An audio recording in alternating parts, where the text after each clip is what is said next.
Hola, ¿cómo están? Bienvenidos a mi canal de YouTube. Mi nombre es Mauricio Scarpello y soy médico especialista en adolescencia. Este canal se llama Doctor Mauri y en este video lo que vamos a hablar vamos a compartir o charlar son 6 tips para la crianza de adolescentes.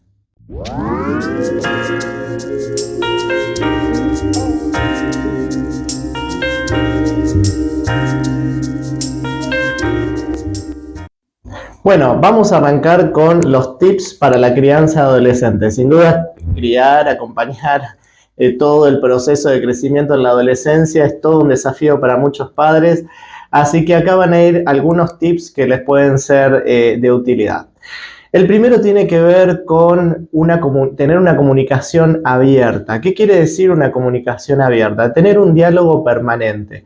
Este diálogo que se va teniendo en la adolescencia es muy importante y tiene que ver con encontrar también los momentos justos de diálogo. A veces en la vorágine, ¿no?, de las cosas que uno está haciendo en el día a día hace que sea difícil conversar de algunos temas en particular o temas que son más sensibles.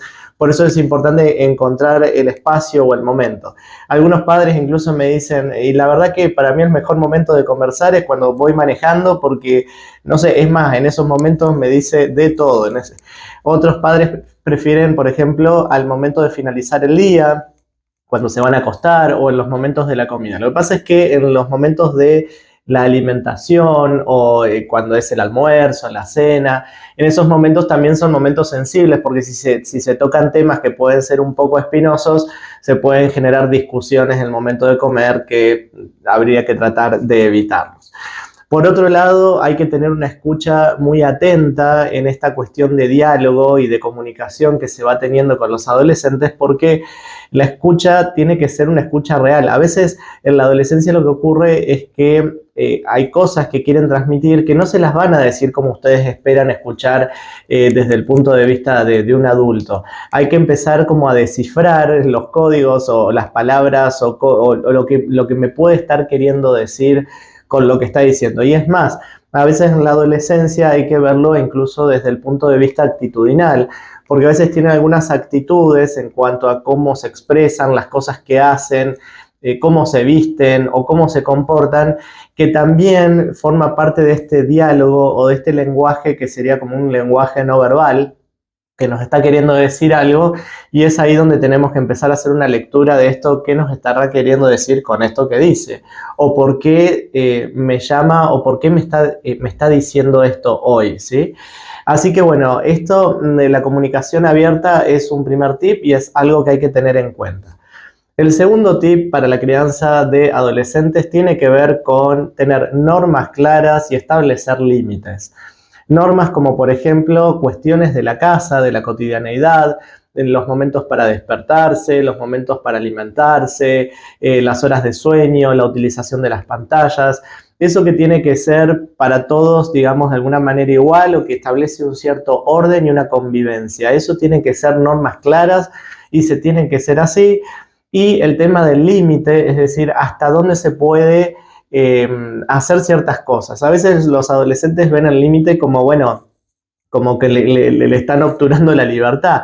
Y en realidad el concepto por ahí desde el punto de vista adulto que yo siempre digo es que en la adolescencia tiene que haber libertad con límites. Es decir, se pueden manejar con libertad en este marco. ¿Por qué los límites son importantes? Los límites se van aprendiendo desde el entorno familiar y hacen a la vida social futura. Por ejemplo, en el mundo adulto en general, estos límites, por ejemplo, están delimitados o marcados por la ley y por la moral y por la ética y por un montón de cosas que hace que uno diga, bueno, qué es lo aceptado, qué es lo que se debería hacer, hasta dónde está permitido hacer, si no sería cualquier cosa. Entonces, parte de esto de construir un ciudadano y parte de aprender las normas y las reglas parten desde la casa. Entonces, tener estos límites claros es fundamental. Sí, lo que puede empezar a pasar es que a medida que los adolescentes van creciendo y que ustedes van viendo que hay un cumplimiento de esos límites, pueden ir empezando como a otorgar un poquito más de libertad porque ustedes saben que va cumpliendo en lo que va haciendo. El tercer tip tiene que ver con fomentar la autonomía y la toma de decisiones. El fomentar la autonomía es muy importante como parte del proceso del desarrollo adolescente, porque a medida que van creciendo van teniendo cada vez más habilidades en cuanto a justamente a poder tomar decisiones. Y en ese sentido es donde el adulto se tiene que empezar a correr y tiene que empezar a empujarlo para que empiece a crecer y para que empiece a equivocarse si es necesario, porque estas decisiones que va a ir tomando por ahí les va a provocar alguna cuestión de decir, no tendría que haber elegido esto, no tendría que haber hecho esto. Ahí es donde estarán los padres, en todo caso, como para contener y para acompañar y guiar y explicarles, bueno, pero esto termina siendo un aprendizaje, ¿sí? Y esto de las decisiones y de la autonomía va a ser clave porque va a ser lo que hace a que el padre o la madre se vaya retirando un poco de algunas cuestiones y vaya otorgando cierta responsabilidad a sus hijos, que obviamente va a tener que ver según el momento o el estadio madurativo que tenga, pero es importante que lo empiece a tener porque es lo que lo empuja a crecer, ¿sí? Y si están todo el tiempo encima, no vamos a estar ayudando en este proceso de crecimiento. Otra de las cosas que son muy importantes tienen que ver con practicar la empatía y la comprensión. ¿Por qué? Porque nosotros podemos escuchar, pero puede ser que nos entre por ahí y nos salga por allá. Y la escucha tiene que ser real, ¿sí?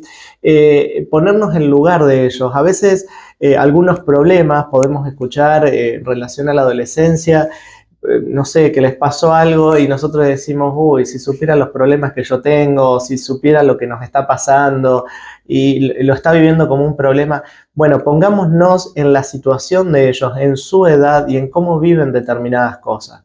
Y tratar de comprender de que si para ellos es un problema, es porque verdaderamente lo es, y no minimicemos las cosas, sino que tratemos de ayudar y tratemos de acompañar, de ver alternativas y de cosas que se puedan hacer. Por eso la comprensión y la empatía, cuando ellos sienten de que el adulto se está poniendo en su lugar y que los acompaña y que los entiende, va a ir haciendo incluso una mejor comunicación en cuanto al diálogo bidireccional, ¿no? entre ustedes. Otra de los, acabamos con el quinto tip, y tiene que ver con enseñar habilidades y manejos de todo lo que tiene que ver con el estrés o con la resiliencia, ¿no? Esta capacidad de adaptarse a las adversidades, de lo que nos puede ocurrir. Porque en la adolescencia en muchas ocasiones están sometidos a situaciones de estrés, en donde la vida, las actividades, pruebas, exámenes y un montón de situaciones que los puede estresar a ellos, entonces, o dinámicas familiares, o divorcios y separaciones. Entonces es importante que puedan identificar como adultos pautas o cosas que ayuden a acompañar estas cuestiones de estrés en la adolescencia, ya sea, por ejemplo, canalizarlos a través de cómo pasar el tiempo libre, disfrutando momentos de ocio, saliendo a caminar, andar en bici, cualquier tipo de hobby o pasatiempo. Las cuestiones artísticas son muy importantes, en tocar un instrumento, teatro, escribir, dibujar. Hay un montón de todo este tipo de habilidades. Hay otros que practican deporte y que son muchas cosas que pueden ayudar a canalizar esas energías o emociones que puedan tener. Desde luego que cuando hay situaciones de estrés muy importantes, a veces se requiere de una intervención de algún terapeuta o de alguien más, pero son herramientas y cosas que podemos ir utilizando. Lo mismo que poder tener estos momentos de escucha y para poder hablar, como para que puedan desahogarse y decir todas las cosas que sienten. Pero el estrés tiene que estar canalizado como de distintos aspectos. Por un lado, la palabra y poder hablar. Por otro lado, cuestiones más conductuales. Por otro lado, cambiar de ámbito, ¿sí? Esto de salir, de relajarse, de ir al aire libre, hacer otra cosa, juntarse con amigos. Todas esas cosas van a ir ayudando a disminuir el estrés. Aprovecho para decirles también que si estos tips los están ayudando y ustedes ven que hay cosas que les resultan útiles, tengo cursos para padres en donde pueden, todo esto lo desarrollo muchísimo más, y donde pueden aprender muchísimas más cosas en relación a la crianza de adolescentes, lo mismo que en mi libro de Padres de Adolescentes sin GPS, que está disponible en la tienda de Amazon. Ahí también, bueno, desarrollo bastante más un montón de cuestiones de crianza. Bien, y el sexto y último tip tiene que ver con fomentar todo lo que está en relación a los comportamientos positivos o los modelos positivos de vida. Todo lo que tiene que ver con los modelos positivos de vida es el lugar en el que nos vamos a posicionar como adultos, es decir, transmitirles a ellos lo bueno que es estar bien y lo bueno que es hacer las cosas bien y todos los beneficios que eso nos trae. Para eso los adultos tenemos que dar el ejemplo, es decir, tenemos que movernos, tenemos que hacer actividad física, tenemos que tener nuestros hobbies y nuestros pasatiempos, porque el ejemplo que vamos a dar como adultos es el ejemplo con el cual vamos a enseñar. Porque si como adultos estamos todo el tiempo con las pantallas, no hacemos nada en nuestro tiempo libre, no hacemos actividad física, no nos movemos, no tenemos autoridad para después decirle justamente a los adolescentes que tienen que hacer todo este tipo de cosas. Está demostrado que cuando los adultos hacen actividad física, tienen hobbies y tienen pasatiempos y un montón de cosas, los adolescentes se empiezan a apropiar de eso porque lo van viendo y porque es parte de la cotidianidad y de la vida familiar y lo adoptan como propio para sus vidas. Así que todo lo que son modelos positivos y que los mismos padres lo hacen y de alguna manera se los transmiten a los hijos, van a ayudar mucho, mucho para todo lo que tiene que ver con la crianza. Espero que les hayan servido estos 6 tips. Saben que se pueden contactar conmigo si tienen dudas o consultas. Hago consultas online o desde luego consultas presenciales. Y si sienten la necesidad de mayor información en relación a los cursos para padres u otros cursos que también dispongo, lo pueden ver a través de mis contactos, mis redes sociales o mi página web. Está todo en la descripción, en la parte de acá de YouTube, así que también si les interesa y si incluso vienen viendo varios de mis videos es porque indudablemente les gusta lo que estoy transmitiendo y lo que estoy publicando, y si les gusta, suscríbanse, no cuesta nada, denle ahí la campanita y todo eso de YouTube como para suscribirse y que puedan estar enterados de todos los videos que voy subiendo. Recuerden, si vieron más de 3 videos de los que subo es porque les interesa o les gusta lo que subo, así que suscríbanse. Bueno, nos estamos viendo y no mucho más. Adiós, chao, chao.